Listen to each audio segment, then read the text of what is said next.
Hello everyone, and welcome back to the High Council. Today we are on the 7th day of Shatterpoint celebrating its release, and although I have done 7 videos, this is going to be a little bonus 8th video for some people requested by the fact that it's pretty much the things that I've got wrong in the first week. And if I've got them wrong in the first week, then I can guarantee that other people will have got them wrong in the first week, and hopefully this is going to just give a nice little insight to some people, or even potentially just a nice overview for some people if they were interested in some rules that might either they've looked at and think probably that could do with a bit of clarification, or just a definitely are we doing this right or wrong. So hopefully this is useful. Hopefully the videos this week have been really enjoyable. Please do subscribe to the channel if you're enjoying the content. I'm going to be providing as much Shatterpoint content as I can going forwards, both with new release products, battle reports, things like that. But without further ado, let's get into what happens when your character's wounded. So in this instance, Anakin Skywalker has taken an absolute beating. He currently has 11 health, 2 wound tokens already. He's got the exposed, the pinned, and the disarmed condition, and he's got an injured token. So the opponent has just absolutely forgotten about everything else, and all they've done is beaten down General Anakin Skywalker. At the start of his turn, so we've drawn his order card, and we're going to activate Anakin Skywalker. So if the unit is wounded, the first thing we do is flip his injured token across to his wounded side. So he's now got 3 wounds, and he's got a durability of 3. Is that going to matter right now? No, so he still gets a full activation. He then removes all the damage tokens from him. So we're going to lose the 11 damage tokens that he's taken there. And then this is probably the biggest one, and definitely the one if you come from something like Marvel Crisis Protocol, you might think, oh cool, we get to remove all those conditions as well. No, unfortunately not. Page 39 of the rulebook specifically says we get to remove 1 condition. So you might look at it and go, right, what do I really want Anakin to do? Right, Anakin's in a great place at the minute. I just want him to swing his lightsaber back at, I don't know, Ventress or Dooku or Grievous or something like that. So we're going to get rid of the disarm token. That's the biggest thing I think to remember, is that you only do remove that 1 condition.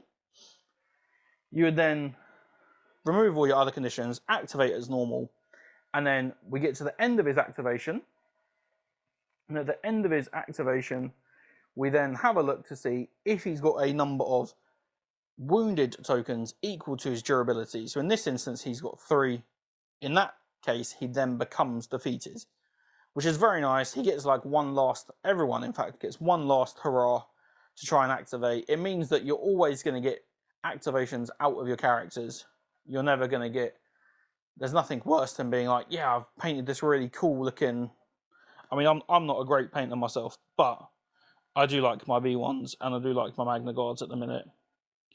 And there's nothing worse than being like, yeah, cool, I've painted them and they look really awesome, and then all of a sudden, oh no, they've been blown up and I don't get to use them at all, and I'm just going to take them straight back off the board. There is nothing nothing sadder than that. I think playing games like this, like you want to show off how well you painted. So he gets that one last activation, the one last hurrah, and then at the end of his activation, that's when he comes off, that's when he gets defeated.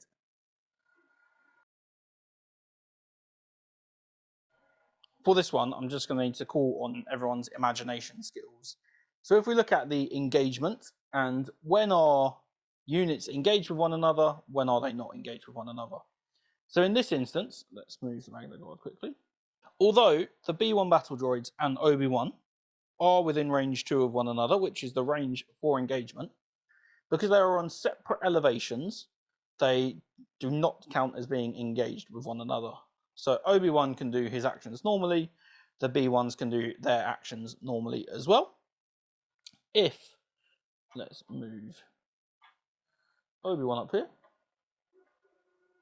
Obi-Wan and the B1s are now within range 2 and on the same elevation as one another, because there is range 2.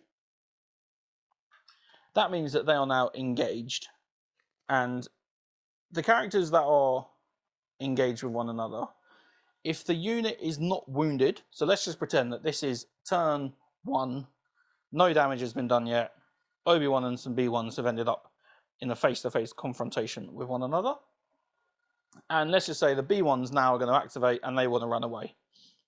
Normally, they would be able to make an advance action using the advanced movement tool, which I'm just going to grab. So they would normally be using the advanced maneuver tool and trying to get out of there as much as possible.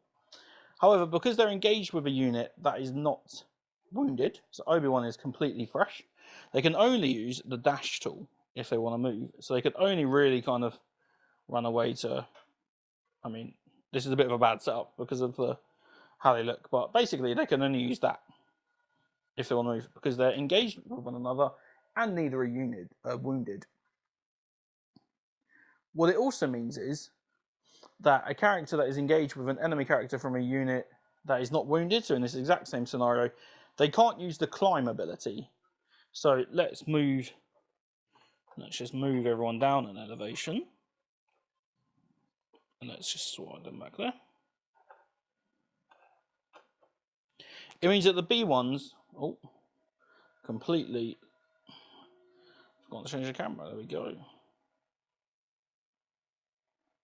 It means the B1s can't use the climb action to be able to climb up to this elevation because they're engaged with one another and Obi-Wan is not wounded.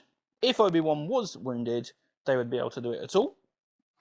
And then probably the most important thing, which definitely we've not done it in our games, is those two units are engaged with one another. A character that is engaged with an enemy character from a unit that is not wounded cannot make ranged attacks. So those B1s, let's just say, who should they have? Let's just have Cody over here. Those B1s might be going, oh yes, Cody's gone, he's got no hunger tokens, we've got line of sight, blah, blah, blah. We want to shoot him. Sorry, we're engaged with Obi-Wan, so he can't make range attacks, which is probably the thing that is going to get forgotten about the most, because I'd absolutely be like, cool, I'm not going to mess with Obi-Wan because he's going to kill me. B1's going to shoot that way and shoot that way, or something like that. So that is all about engagement, something that to really quickly, or to definitely redouble look at, page 29 on the rulebook. I'll leave all the page numbers up as we go through, just so you can have a look for yourself.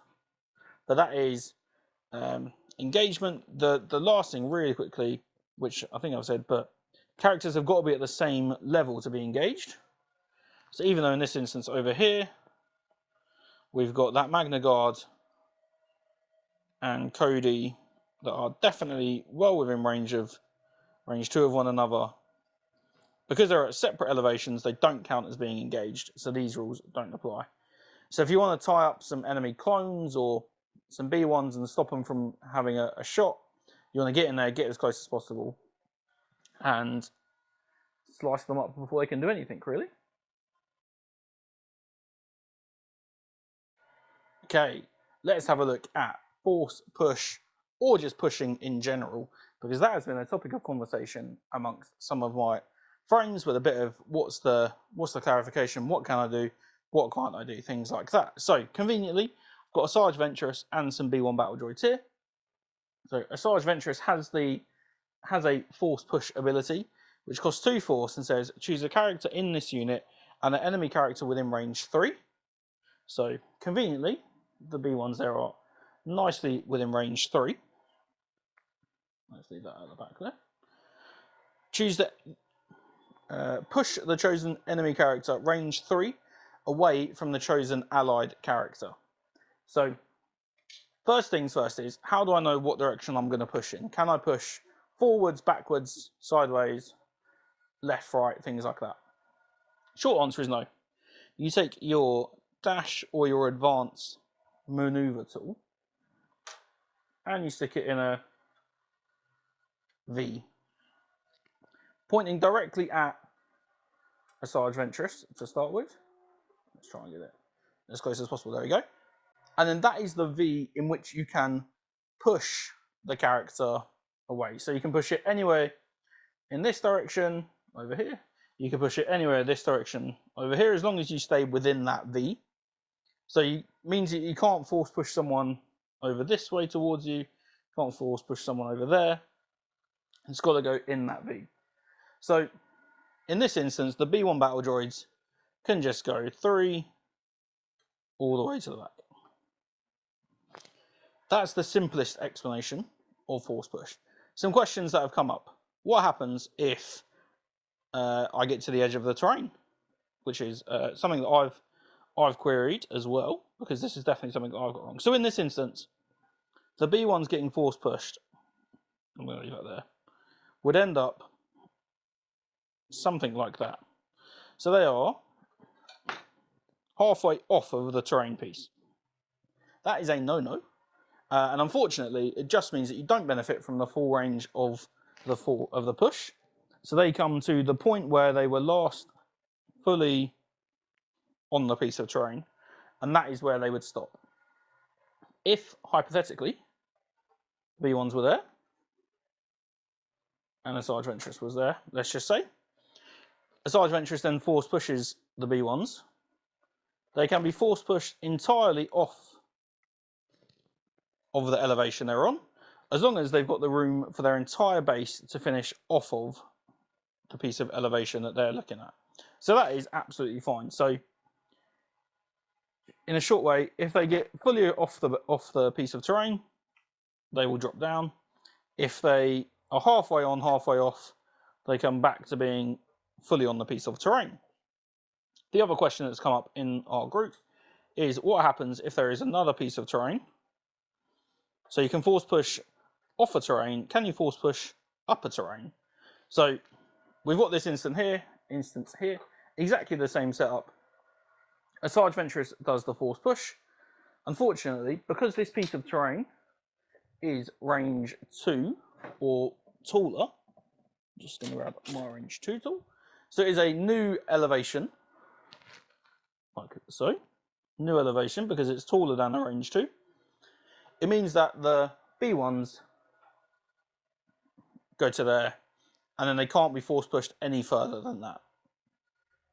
So hopefully that is a really quick explanation of force push, or just push in general. Obviously what you could do is you could push them over that way, and they would be pushed the full amount, but if they were to hit another piece of elevation, or another piece of terrain that is at a new elevation, they will just stop right there. Hopefully that's cleared that one up.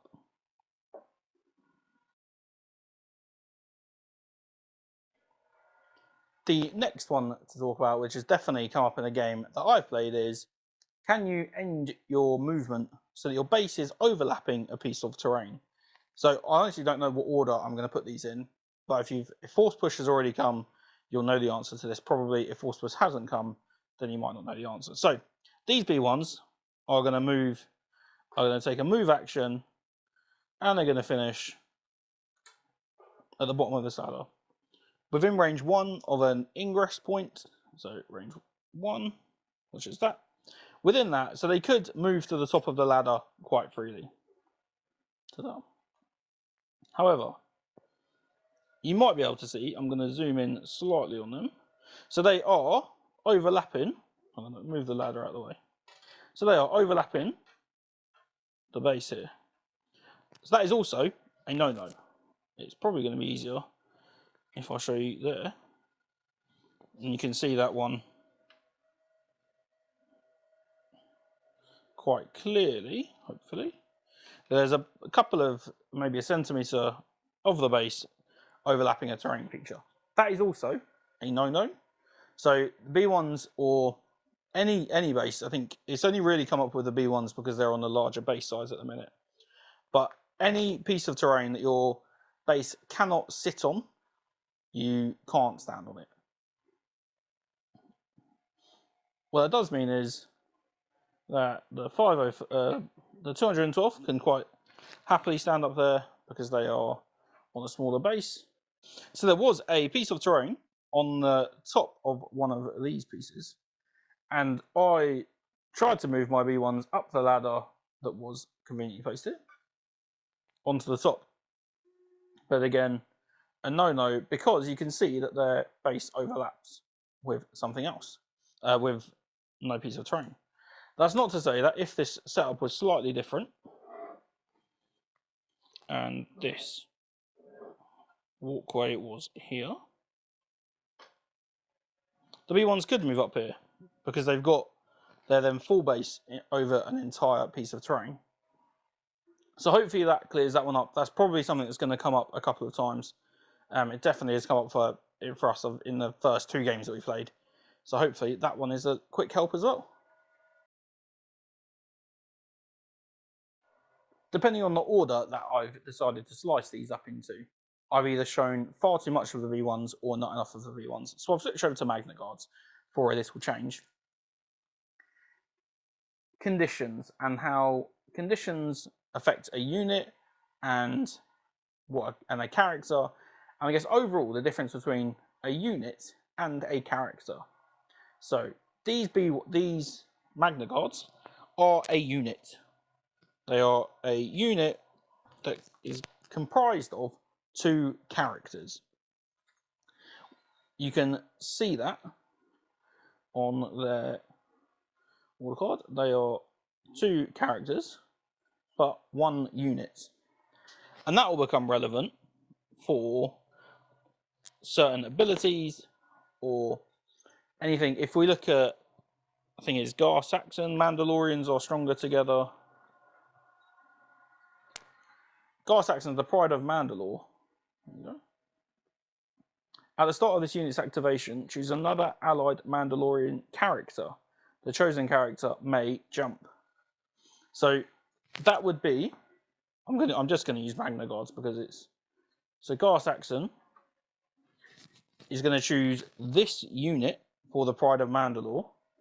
One of those 2 can then make the jump action, which is the difference between, unit, so abilities that will affect an entire unit. Let's see if I can find one of them. So the 212 clones, and I think the 501st as well. Defensive maneuver. So each character in this unit may dash. If any characters dash, the unit gains a hunker. So that is showing you that each clone from the 212 can make the dash action. But if any of them does, then the unit gets a benefit from it. And I know that definitely stumped me and a couple of friends right at the start when we were trying to work out what the difference was between a unit and a character and why a character was different and all that sort of fun and games. And then the one that kind of goes hand in hand with that then is that a condition will affect an entire unit. Although the 212th might have the pinned condition as a unit, you might still think, man, I really want to do a move with them, but they've got the pins, so I'm not going to do it because if I do the pins, it will just, I won't get the action at all. So you do your action. So I'm going to make a move action with them. The first time one of those 2 tries to make a move action, they lose the pinned. What that means is the second one is completely free to still do their move action. So you could say, right, I've tried to move this guy. He is therefore losing the pinned condition. What that means is the other character in the 212 then can still move, which is something that's definitely been overlooked. Like, we've played it that it affects the entire unit, but it's not. It's very clear. Page 35 in the rulebook always says blah, blah, blah, blah, blah. The next time a character would do X, blah, blah, blah, it doesn't do it. Then the unit loses the pinning condition. And that's where the differentiation is between characters and units comes into play really big. Definitely something to remember, because that's definitely something that I've mucked up on a couple of times. But hopefully you guys won't if you've listened to this. They were my top tips for things that I've definitely gotten wrong in the first week playing Star Wars Shatterpoint, and things that probably people can avoid in the future with some rules that might be a little bit more confusing or might just need a little extra clarification. If you did find it interesting, please do let me know down below. If you think I've got anything wrong, again, just let me know down below. And if there's any other rules clarifications that you'd like to see in the future, or anything else from a content that I can produce for everyone, please do let me know, and I'll do my best to get that all sorted out for everyone. Thanks for checking out the video. If you're still here, you're wonderful, and I'll see you in the next one.